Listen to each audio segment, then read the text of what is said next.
dari SD Negeri Badan, calon guru penggerak angkatan 9.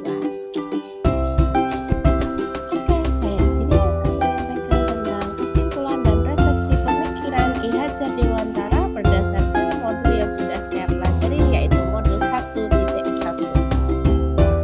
Nah, yang pertama, apa yang Anda percaya tentang murid dan pembelajaran di kelas sebelum mempelajari modul 1.1?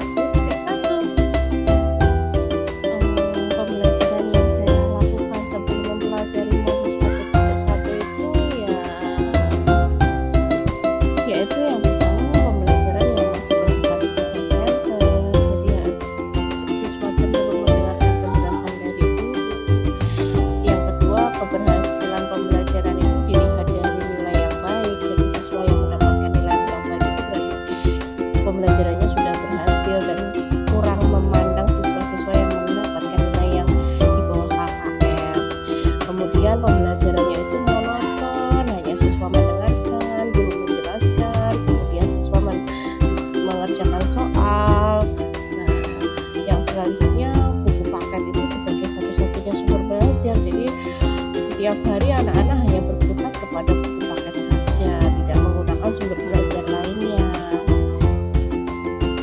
Nah, lalu apa yang berubah dari pemikiran atau perilaku saya setelah mempelajari modul ini ya?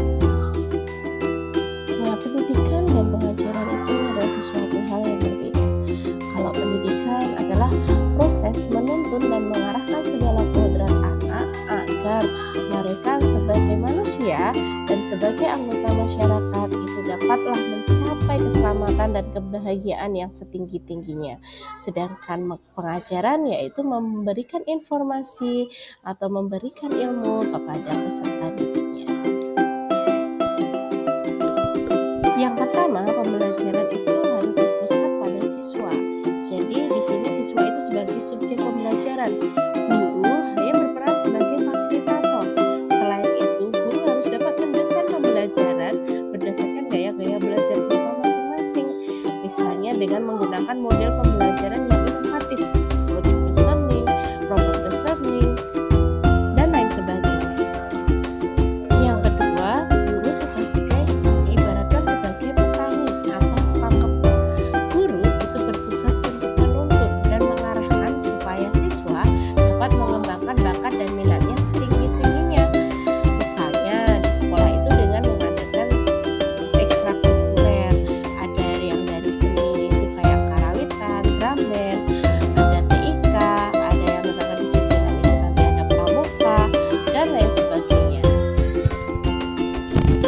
Nah, yang ketiga itu budi pekerti itu tidak kalah penting.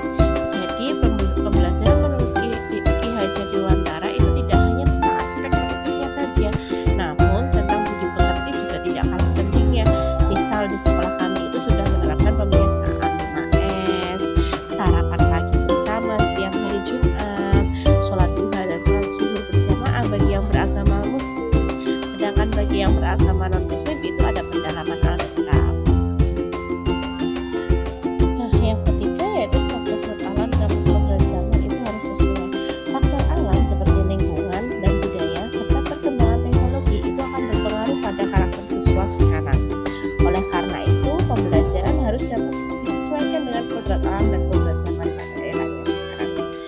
Contohnya, misalnya dalam pembelajaran itu bisa menggunakan sudah berbasis IT, atau anak-anak diajak untuk mengenal budaya sekitar dengan misalnya dalam pembelajaran disisipkan proyek-proyek tentang kearifan lokal. Selain itu, kita juga harus mengenal trilogi pendidikan, yaitu Engarso Sung Tunodong, Engmadyo Mawankarso, Tuturi Handayani. Dari trilogi pendidikan tersebut, saya pendidik dan akan berusaha untuk menerapkannya di kelas saya. Misalnya yang pertama, selalu memberikan contoh baik itu dari bertutur kata maupun dari tingkah laku. Yang kedua, tidak pernah bosan untuk memberikan semangat dan motivasi kepada siswanya. Yang ketiga, selalu mendorong dan mengarahkan siswa untuk